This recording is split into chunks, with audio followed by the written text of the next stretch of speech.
भारत के राज्य आंध्र प्रदेश का तिरुपति बालाजी मंदिर, जिसे दुनिया का सबसे अमीर मंदिर माना जाता है। इस मंदिर में हर महीने 300 से 400 करोड़ का दान आता है और इस मंदिर की कुल संपत्ति 5 लाख करोड़ है, जो दुनिया के कई देशों के बजट से भी कहीं ज्यादा है। मंदिर के पास 11 टन से अधिक सोना जमा है, जिसमें 1000 किलोग्राम का स्वर्ण मुकुट, 2.5 टन का सोने का कवच और हजारों सोने के आभूषण शामिल हैं। लेकिन इतना ज्यादा संपत्ति होने के बावजूद क्यों यहां के भगवान वेंकटेश्वर को कर्ज में डूबा हुआ माना जाता है? यह मंदिर भारत का ऐसा मंदिर है जो अपने अनसुलझे और चौंकाने वाले रहस्यों के लिए प्रसिद्ध है। यहां ऐसे ऐसे चमत्कार होते हैं जो विज्ञान और मानव सोच से परे हैं। यह मंदिर भगवान विष्णु के एक अवतार वेंकटेश्वर को समर्पित है और यह मूर्ति स्वयंभू मानी जाती है, यानी यह किसी मनुष्य द्वारा स्थापित नहीं की गई बल्कि स्वयं प्रकट हुई है। इस मूर्ति के रहस्य भी चौंकाने वाले हैं। मंदिर के गर्भगृह में हमेशा पंखा चलता रहता है, जिस कारण यहां का तापमान हमेशा 20 डिग्री सेल्सियस ही होता है। इसके बावजूद वेंकटेश्वर भगवान की मूर्ति से हमेशा पसीना बहता रहता है, जिसे पुजारी थोड़ी थोड़ी देर में पोंछते रहते हैं। और साथ ही जब इस मूर्ति को चंदन के लेप से नहलाया जाता है तो इसकी छाती पर माता लक्ष्मी की आकृति दिखती है। तो क्या है इसकी असली सच्चाई? क्यों यह मूर्ति इतनी चमत्कारी है? एक और चौंकाने वाली बात तो यह है कि मूर्ति का पिछला हिस्सा देखने की सख्त मनाही है। माना जाता है कि इसके पीछे से गुप्त सुरंगें हैं। 1937 में एक युवा पुजारी रामानुजाचार्य इस मूर्ति के पीछे गए और वहां उन्होंने जो देखा वह हैरान करने वाला था। आखिर उन्होंने ऐसा क्या देखा? इस मंदिर में मिलने वाले प्रसाद के पीछे भी एक बड़ी और रहस्यमयी कहानी छुपी हुई है। यहां हर दिन 3 लाख से 5 लाख लड्डू बनते हैं और सारे लड्डू का स्वाद और वजन एक समान होता है। परंतु उससे भी ज्यादा चौंकाने वाली बात तो यह है कि इस मंदिर में इस्तेमाल होने वाली सारी चीजें एक रहस्यमयी गांव से आती हैं, जो कि इस मंदिर से 23 किलोमीटर दूर है। लेकिन आज तक इस गांव में कोई नहीं जा पाया। आखिर इसके पीछे क्या रहस्य है? इस मंदिर में भगवान वेंकटेश्वर की मूर्ति के सामने एक दीपक 1000 वर्षों से जल रहा है, वह भी बिना तेल और बाती के। आखिर यह कैसे संभव है और किसने इस दीपक को जलाया? आगे जब मैं इस दीपक की सच्चाई बताऊंगा तो आप भी हैरान रह जाएंगे। अगर आप इस मंदिर में जाएंगे तो आपको एक प्रथा देखने को मिलेगी, वह है केश दान करने की। इस मंदिर में हर दिन हजारों श्रद्धालु अपने केश दान करते हैं। पर आखिर ऐसा क्यों? और चौंकाने वाली बात तो यह है कि वेंकटेश्वर भगवान की मूर्ति में लगा हुआ बाल असली है और कई हजार साल पुराना है। यह बाल ना तो झड़ता है और ना उलझता है। क्या यह विज्ञान है या कोई ऐसा चमत्कार जो हमारी समझ से परे है? अब सबसे मुख्य प्रश्न यह आता है कि मंदिर का निर्माण किसने और कब कराया? यह सबसे ज्यादा कठिन सवाल है जिसने इतिहासकारों को चौंका कर रख दिया है।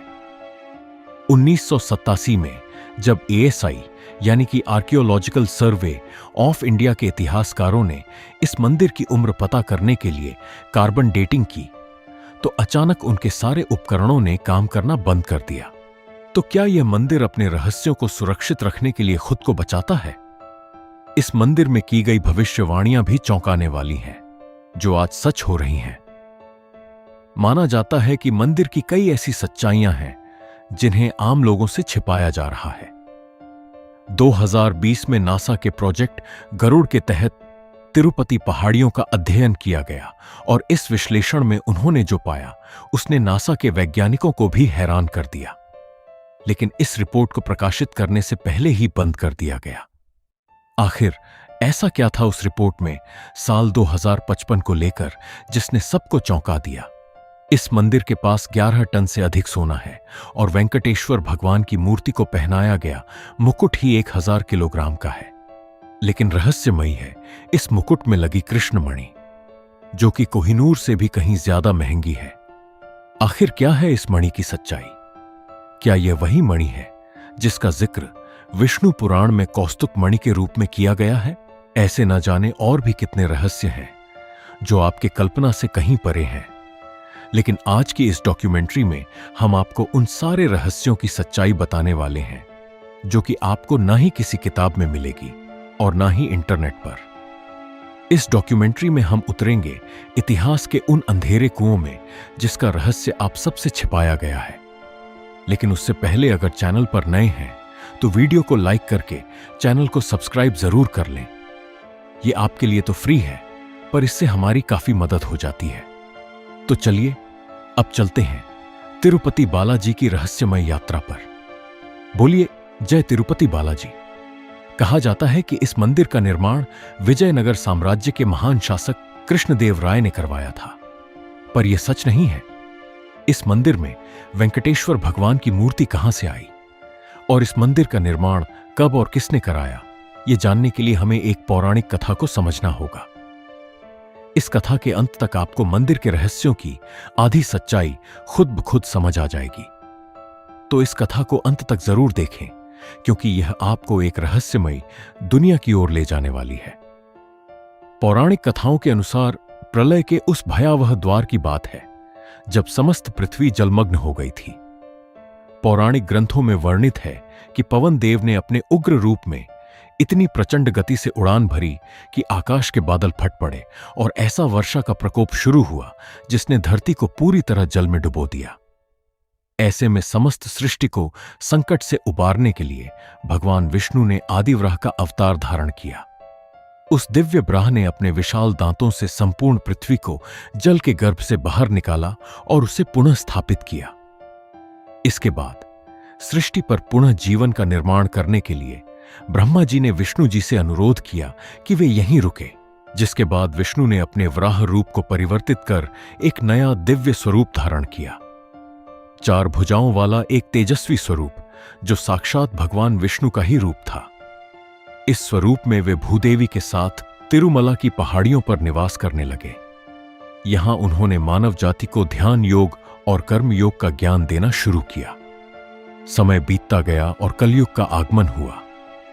तब विष्णु इस लोक को छोड़ अपने बैकुंठ धाम वापस लौट गए, जिससे ब्रह्मा जी काफी चिंतित हो गए और उन्होंने नारद से अनुरोध किया कि वे श्री हरि विष्णु को वापस पृथ्वी पर लाएं। इसके बाद नारद जी गंगा किनारे पहुंचे। वहां उन्होंने देखा कि कुछ साधुक एक गंभीर विषय पर चर्चा कर रहे थे। वे यह निर्णय नहीं कर पा रहे थे कि उनके यज्ञों का फल किस देवता को अर्पित किया जाए। तब नारद मुनि के सुझाव पर महर्षि भृगु ने त्रिदेव की परीक्षा लेने का निश्चय किया। सबसे पहले वे ब्रह्मा के पास गए, पर उस समय ब्रह्मा अपनी सृष्टि के निर्माण कार्य में व्यस्त थे, जिससे महर्षि काफी क्रोधित हुए और वहां से चले गए। जिसके पश्चात महर्षि शिव जी के पास पहुंचे। भगवान शिव ने जैसे ही महर्षि भृगु को देखा, वे प्रसन्न होकर उनका आलिंगन करने के लिए आगे बढ़े, किंतु भृगु ने उनके आलिंगन को स्वीकार करने से इनकार कर दिया और कहा, हे महादेव, आपने सदैव ही धर्म और वेदों की मर्यादाओं का उल्लंघन किया है। आप दुष्ट राक्षसों और असुरों को ऐसे वरदान देते हैं जिससे संपूर्ण सृष्टि को संकटों का सामना करना पड़ता है। इसीलिए मैं आपका आलिंगन स्वीकार नहीं कर सकता। यह सुनकर शिव क्रोधित हो उठे, किंतु माता पार्वती ने उन्हें शांत कर दिया। अंत में महर्षि भृगु बैकुंठ पहुंचे, जहां भगवान विष्णु शयन कर रहे थे और देवी लक्ष्मी उनके चरण दबा रही थी।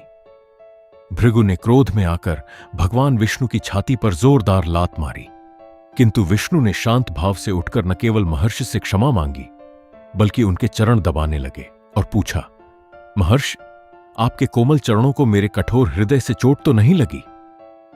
भगवान विष्णु की इस अद्भुत विनम्रता और सहनशीलता को देखकर महर्षि भृगु अत्यंत प्रसन्न हुए और उन्होंने घोषणा की कि अब से सभी यज्ञों का फल केवल भगवान विष्णु को ही प्राप्त होगा। इस घटना के बाद श्री हरि विष्णु ने तो भृगु को क्षमा कर दिया, पर इस अपमान से माता लक्ष्मी काफी क्रोधित हो उठी। उन्हें अपने पति का यह अपमान सहन नहीं हुआ और उन्होंने भगवान विष्णु से भृगुआर्षि को श्राप देने के लिए कहा, परंतु विष्णु तो धैर्य और क्षमा के सागर थे, इसलिए उन्होंने ऐसा नहीं किया। इसके परिणाम स्वरूप माता लक्ष्मी ने बैकुंठ लोक का त्याग कर दिया और तपस्या करने धरती लोक पर आ गई। वे कोल्हापुर नामक स्थान पर ध्यान करने लगी। इस बात से विष्णु जी अत्यंत दुखी हो गए। उन्हें बैकुंठ में सूनापन महसूस होने लगा। इसके पश्चात उन्होंने भी बैकुंठ को छोड़ दिया और धरती पर माता लक्ष्मी की खोज में निकल पड़े।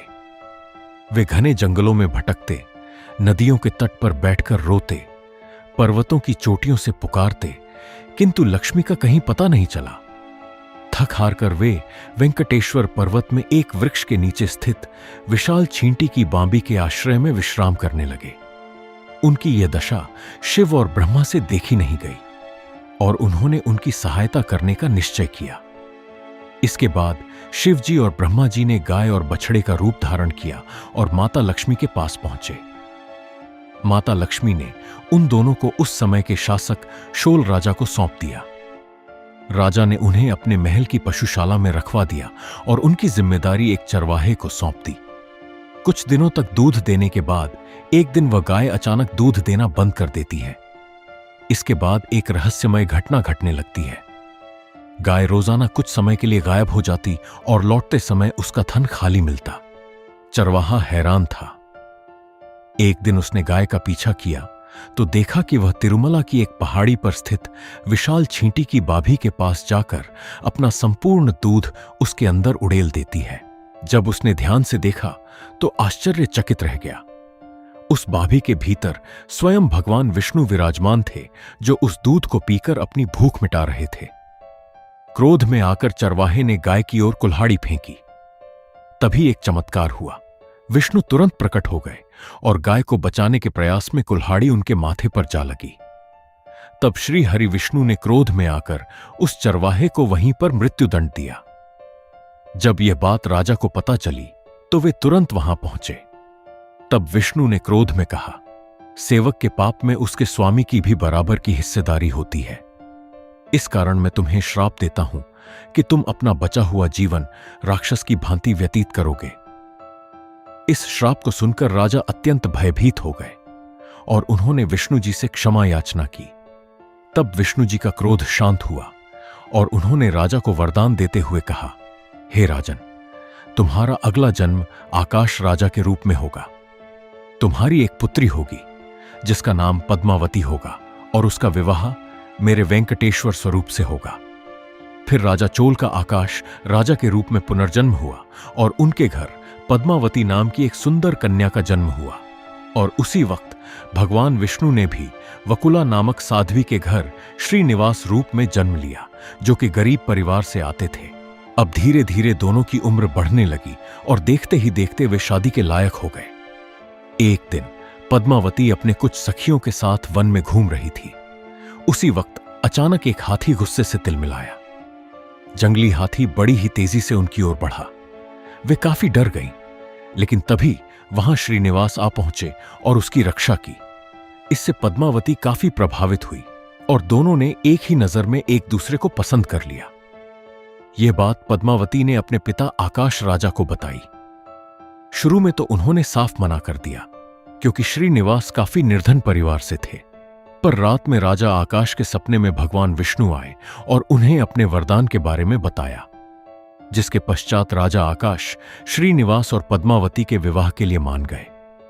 लेकिन जब दोनों का विवाह हुआ तब एक शर्त रखी गई कि वर पक्ष को वधू पक्ष को कुछ धनराशि देनी होगी।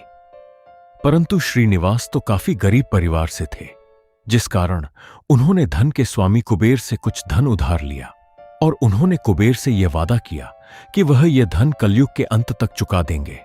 और इसी कारण आज भी श्री वेंकटेश्वर को कर्ज में डूबा हुआ माना जाता है और यहां आने वाले श्रद्धालु अपनी कमाई का कुछ हिस्सा भगवान को दान करते हैं, ताकि वे उनका कर्ज जल्द से जल्द चुका सकें। आगे इस कथा के अनुसार जब श्रीनिवास और पद्मावती का विवाह हो जाता है तब इस बात का पता मान लक्ष्मी को चलता है। वह इस बात पर विश्वास नहीं कर पा रही थी कि उनके स्वामी ने किसी और कन्या के साथ विवाह कर लिया है, जिसके पश्चात पद्मावती और माता लक्ष्मी में विवाद हो गया। यह विवाद काफी ज्यादा बढ़ गया, जिसके बाद श्रीनिवास ने अपने आप को मूर्ति में बदल लिया और यही मूर्ति आज तिरुपति बालाजी में श्री वेंकटेश्वर के रूप में पूजी जाती है। माना जाता है कि अपने पति को मूर्ति में परिवर्तित होता देख माता लक्ष्मी और पद्मावती को अपनी गलती का एहसास हुआ और वे दोनों भी श्रीनिवास की मूर्ति में समा गई, जिस कारण आज भी जब भगवान वेंकटेश्वर की मूर्ति को स्नान कराया जाता है तब उनके सीने में माता लक्ष्मी और पद्मावती की छवि दिखती है। और इसी कारण भगवान के स्नान के बाद पुजारी उन्हें नीचे धोती पहनाते हैं और ऊपर के शरीर को साड़ी से सजाया जाता है। यह भगवान विष्णु और माता लक्ष्मी के चमत्कारों का जीवित प्रमाण है। लेकिन मित्रों, क्या आपको पता है कि इस मंदिर का निर्माण किसने और कब करवाया? यह मंदिर का निर्माण एक चर्चा का विषय है। आईआईटी मद्रास ने 2018 में शोध किया, जिसमें पाया गया कि मंदिर की दीवारों में इस्तेमाल हुए पत्थरों के बीच का फासला हमेशा 0.2 इंच रखा गया है। एक ऐसी परिशुद्धता जो आधुनिक लेजर तकनीक के बिना असंभव मानी जाती है, पर आज से हजारों साल पहले इसे संभव किया गया। आखिर इस मंदिर का इतना भव्य और आधुनिक निर्माण किसने कराया? तो चलिए जानते हैं इस मंदिर के निर्माण का असली सच। लेकिन उससे पहले, अगर आपको डॉक्यूमेंट्री अच्छी लग रही है तो इसे लाइक करके चैनल को सब्सक्राइब जरूर कर लें। दोस्तों, आपने यह तो जान लिया कि यह मूर्ति यहां कैसे आई। अब हम आपको बताते हैं इस मंदिर के निर्माण की कहानी। तिरुपति के भव्य मंदिर का निर्माण इतिहास कई शताब्दियों के विकास की कहानी कहता है। 9वीं शताब्दी से प्राप्त शिलालेखों के अनुसार इस मंदिर का प्रारंभिक स्वरूप पल्लव राजवंश ने लगभग 825 ईस्वी के आसपास अस्तित्व में आया। हालांकि वर्तमान भव्य संरचना का श्रेय मुख्य रूप से विजयनगर साम्राज्य को जाता है। इस मंदिर का इतिहास 9वीं शताब्दी में पल्लव राजाओं के शासनकाल से शुरू होता है, जिन्होंने काले ग्रेनाइट पत्थर से मंदिर का प्रारंभिक गर्भगृह बनवाया। चोल राजवंश ने 11वीं शताब्दी में इसका विस्तार किया और 12 गांव मंदिर को दान में दिए। मंदिर को वास्तविक भव्यता मिली। विजयनगर साम्राज्य के शासनकाल में सम्राट कृष्णदेव राय ने 1509 से 1529 के बीच स्वर्ण गोपुरम का निर्माण करवाया और 30 गांव मंदिर को अर्पित किए। मराठा शासक रघुनाथ राव पेशवा ने 1750 में चांदी का विशाल सिंहासन दान दिया। ब्रिटिश काल में मंदिर का प्रबंधन महंतों के पास रहा। 1933 में स्थापित टीटीडी आज 300 से अधिक मंदिरों का संचालन करता है। मंदिर परिसर में 1200 से अधिक शिलालेख और एएसआई द्वारा खोजी गई 10वीं शताब्दी की गुप्त सुरंगें इसके ऐतिहासिक महत्व को प्रमाणित करती हैं। वर्तमान में ये विश्व के सबसे धनी मंदिरों में से एक है, जहां प्रतिवर्ष लाखों भक्त दर्शन के लिए आते हैं। ये सारी बातें यह बताती हैं कि इस मंदिर को किसी भगवान या किसी एक राजा ने नहीं बनवाया। इस मंदिर का निर्माण कई सालों में अनगिनत राजाओं द्वारा करवाया गया और इसके निर्माण में कई रहस्य छिपे हैं, जिसमें गुप्त सुरंगों का रहस्य सबसे खास है। माना जाता है कि यहां 7 गुप्त सुरंगें हैं, जिसमें से ब्रह्मास्त्र सुरंग, स्वर्ण बंदर मार्ग और काला पानी सुरंग मुख्य है। लेकिन इनको जानने से पहले हम मंदिर के खजाने के बारे में जानते हैं। इस मंदिर के पास 2 करोड़ 50 लाख की संपत्ति है, जिसमें कई सारी चीजें शामिल हैं, और साल भर मंदिर 2000 करोड़ से ज्यादा खर्च करता है। आखिर मंदिर इस पैसे को कहां खर्च करता है? और हर साल इतना खर्च करने के बावजूद आखिर मंदिर का पैसा 10 गुना ज्यादा तेजी से कैसे बढ़ता जा रहा है? और यह पैसा कहां रखा गया है? इसकी सुरक्षा कौन करता है? तो चलिए जानते हैं इन सभी सवालों के जवाब। मंदिर की मासिक आय लगभग 300 से 400 करोड़ है, जबकि इसकी सालाना कमाई 5000 करोड़ से ऊपर पहुंच जाती है। इस मंदिर के पास 11 टन से अधिक सोने का खजाना है, जिसमें 1000 किलोग्राम का मुकुट और 2.5 टन सोने का कवच है। साथ ही और भी कई सोने के आभूषण हैं। 2022 में एक भक्त ने 1000 किलो सोना दान किया, जो एक ही दिन में किसी मंदिर को मिला सबसे बड़ा दान बन गया। इस मंदिर के सोने की रखवाली और मैनेजमेंट की जिम्मेदारी टीटीडी यानी कि तिरुमला तिरुपति देवस्थानम के पास है। और इस मंदिर के पास सिर्फ सोना ही नहीं, बल्कि 43,000 एकड़ जमीन, शेयर मार्केट में 10,000 करोड़ का निवेश और दुनिया भर में 12 बैंक अकाउंट्स हैं। और इन सारे पैसों को संभालने के लिए टीटीडी ने एक भूमिगत वॉल्ट बनाया है, जिसकी सुरक्षा भारतीय रिजर्व बैंक जितनी सख्त है। क्या आप जानते हैं कि इस वॉल्ट को खोलने के लिए 3 अलग अलग लोगों की अंगुलियों के निशान चाहिए? लेकिन सबसे बड़ा सवाल यह है कि यह सारा पैसा कहां जाता है। दरअसल मंदिर हर साल 2000 करोड़ से ज्यादा सामाजिक कल्याण पर खर्च करता है, जिसमें शामिल है अन्नदान, जो कि इस मंदिर का सबसे बड़ा प्रोजेक्ट है। हर दिन 3 से 4 लाख भक्तों को मुफ्त भोजन दिया जाता है। बाकी मंदिर 20 से ज्यादा मेडिकल कॉलेज और हॉस्पिटल्स भी चलाता है, जहां गरीबों का मुफ्त इलाज किया जाता है। 300 से ज्यादा स्कूल और कॉलेज, जहां 500 से ज्यादा बच्चों को फ्री शिक्षा प्रदान की जाती है। ऐसे और भी कई कल्याणकारी काम किए जाते हैं। अब सवाल यह है कि इतना खर्च करने के बाद भी मंदिर दिनों दिन इतना ज्यादा अमीर कैसे होता जा रहा है। इसके पीछे की सच्चाई यह है कि मंदिर सिर्फ पैसे खर्च नहीं करता, बल्कि निवेश भी करता है। 12,000 करोड़ से ज्यादा मंदिर ने फिक्स डिपॉजिट में जमा कर रखा है, जहां से सालाना मंदिर को 800 करोड़ रुपए का मुनाफा होता है, और साथ ही 10,000 करोड़ से ज्यादा रुपए शेयर मार्केट में रिलायंस, टाटा और SBI जैसी कंपनियों पर लगाए हैं, जहां से उनको काफी फायदा होता है। ऐसे और भी कई जगह पर निवेश कर रखा है, जिससे मंदिर को काफी ज्यादा फायदा होता है। और साथ ही हर साल श्रद्धालु भी लाखों रुपए दान करते हैं। यहां श्रद्धालु केवल धन नहीं, बल्कि बाल का भी दान करते हैं, जो कि एक विचित्र मगर रहस्यमय परंपरा है। आखिर यहां लोग अपने बाल क्यों दान करते हैं? तो चलिए जानते हैं इसकी सच्चाई। पौराणिक कथाओं के अनुसार जब उस चरवाहे ने भगवान विष्णु के सर पर कुल्हाड़ी मारी, जिससे उनके माथे में गहरी चोट आई और उनके बाल भी कट गए, और जब गंधर्व राजकुमारी नीला देवी ने यह देखा, तो उन्होंने बिना कुछ सोचे समझे अपने लंबे खूबसूरत बाल काटकर विष्णु जी के सर पर जोड़ दिए। बाल एक स्त्री की बाहरी खूबसूरती का एक अहम हिस्सा होता है, लेकिन नीला देवी ने बिना कुछ सोचे अपने बाल विष्णु जी को दान कर दिए, जिससे विष्णु जी काफी प्रभावित हुए और यह घोषणा की कि जो भी तिरुपति में आकर अपने बाल दान करेगा, उसकी सारी मनोकामनाएं पूर्ण होंगी। इस कारण आज भी बड़ी संख्या में भक्त यहां आते हैं और अपने बाल दान करते हैं। माना जाता है कि यहाँ की वेंकटेश्वर भगवान की मूर्ति में जो बाल हैं, वह नीला देवी के ही हैं, जो कि हजारों सालों से जिंदा है। ये ना तो झड़ते हैं और ना ही उलझते हैं। जब भक्त मंदिर में केशदान करते हैं, तो यहाँ के कर्मचारी उन बालों को इकट्ठा करते हैं, फिर उन्हें धोकर और साफ करके हेयर विक्स और हेयर एक्सटेंशन बनाए जाते हैं और बाद में इन्हें बेच दिया जाता है। इन बालों को विदेशों में बेचकर मंदिर महीने के लगभग 20 लाख रुपए कमाता है, क्योंकि माना जाता है कि विदेशों में भारतीय बालों की काफी ज्यादा डिमांड है। अब हम जानने वाले हैं वह रहस्य जो विज्ञान और आपकी सोच से परे है, मूर्ति के पीछे का रहस्य।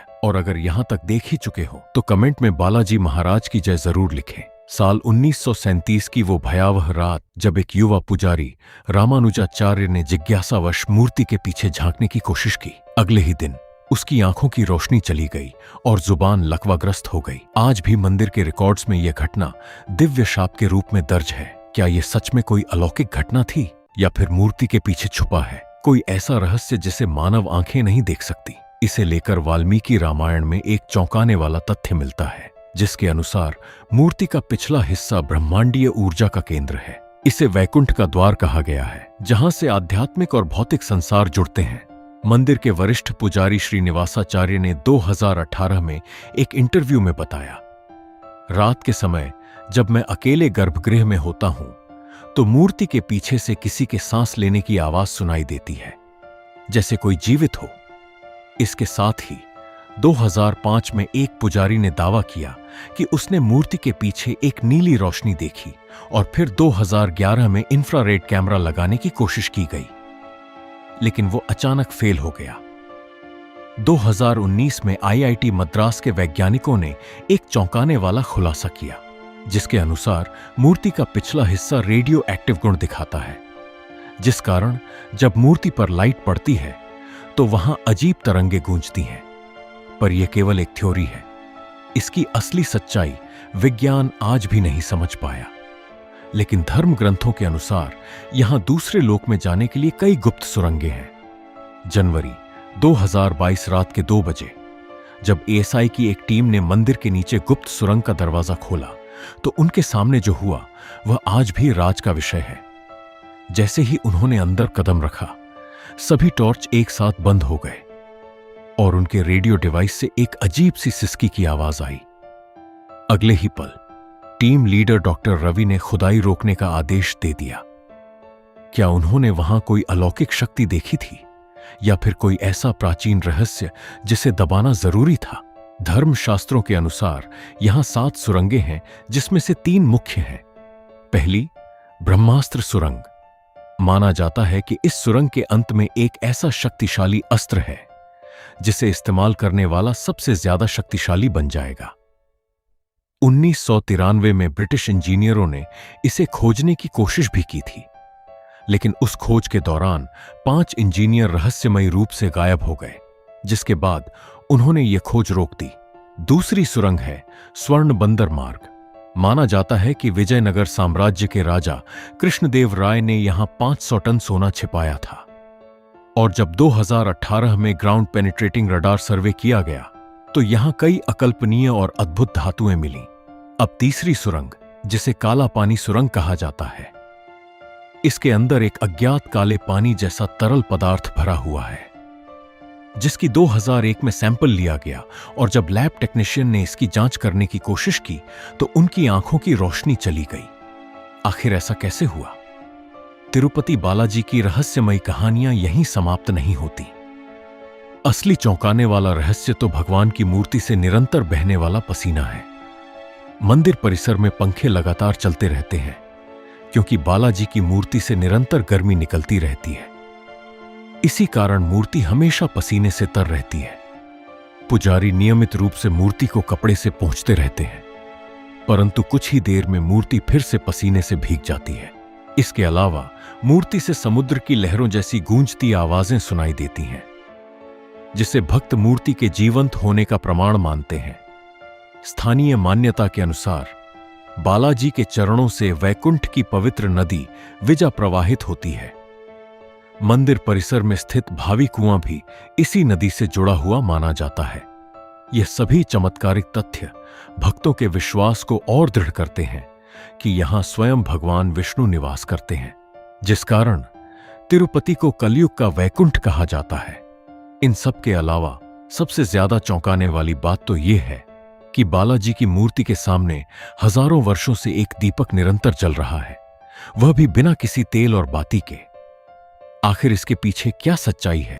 1000 वर्षों से निरंतर जल रहा यह दीपक, जिसने वैज्ञानिकों को हैरान कर दिया है। आज तक यह दीपक एक पल के लिए भी नहीं बुझा। यह कोई मिथक नहीं, बल्कि टीटीडी के ऐतिहासिक रिकॉर्ड्स में दर्ज सच्चाई है। साथ ही वैज्ञानिकों ने बताया कि गर्भगृह की वेंटिलेशन सिस्टम इतनी परफेक्ट है कि हवा का प्रवाह दीपक को हमेशा जलाए रखता है।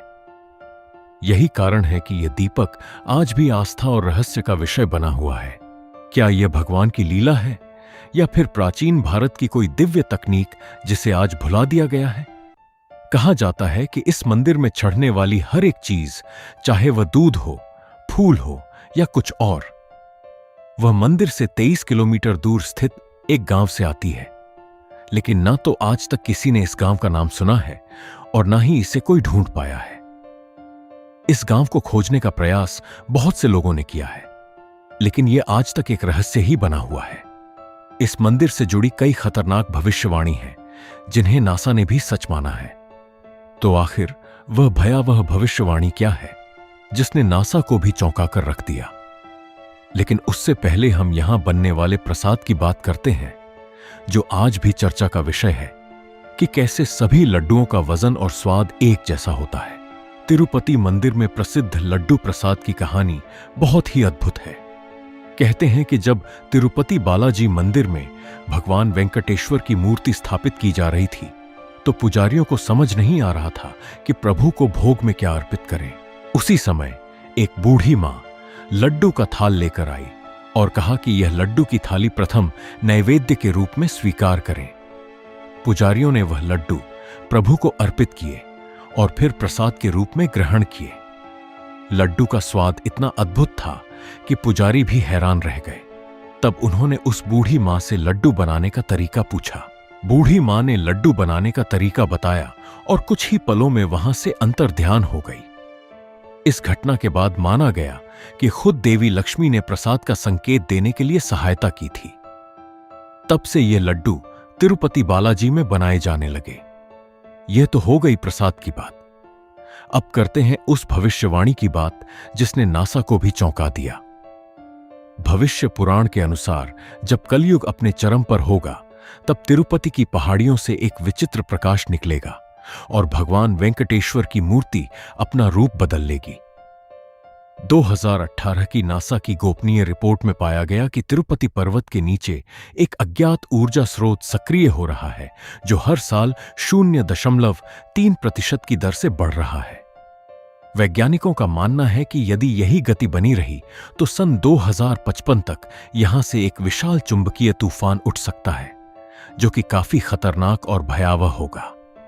2020 में नासा के प्रोजेक्ट गरुड़ के तहत तिरुपति पहाड़ियों का अध्ययन किया गया, जिसके लीक हुए दस्तावेजों के अनुसार यहां की चट्टानों में एक अज्ञात धातु मिली, जो अंतरिक्ष में पाए जाने वाले उल्कापिंडों जैसी है। भूकंप मापी यंत्रों ने प्रतिदिन 3 बार एक अजीब सी ध्वनि दर्ज की, जो ओम की ध्वनि से मिलती जुलती है। और सबसे चौंकाने वाली बात तो यह है कि पर्वत के नीचे एक विशाल गुफा है, जिसमें कोई जीवित ऊर्जा स्रोत स्पंदित हो रहा है। क्या यह कलयुग के अंत की ओर इशारा कर रहा है? ऐसे और भी कई चौंकाने वाले रहस्य हैं जो विज्ञान के परे हैं, मगर भक्त इसे भगवान की लीला और उनकी उपस्थिति का प्रमाण मानते हैं। यदि आपको यह कथा पसंद आई हो तो वीडियो को लाइक करें और ऐसी ही अद्भुत एवं रहस्यमयी धार्मिक कथाओं के लिए हमारे चैनल भक्ति साधना भारत को सब्सक्राइब करना न भूलें।